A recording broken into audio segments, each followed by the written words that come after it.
I am Ranjit Kumar, Divisional Head for MSN Laboratories. Basically, we are present as just 20-year young organization, I can say, and we are having we are world leaders in API development. We are giving many of the APIs to World Pharmaceutical Organization.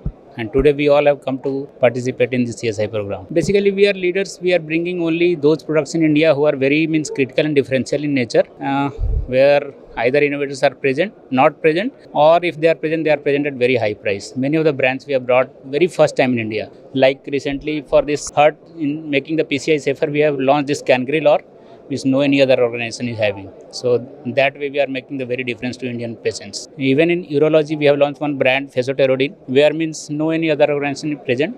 And if internationally that tablet is available, but at the cost of 1300 rupees per tablet. In India, we have launched this product at only 27 rupees per tablets. So that is how we are making the difference to the Indian patients. So those type of brands we are making in medicines. We are having Asia's largest R&D center here in Hyderabad only. It's almost 40 kilometers away near to Patancheru, Pasamala. So basically we are Hyderabad based industry only. Thank you very much.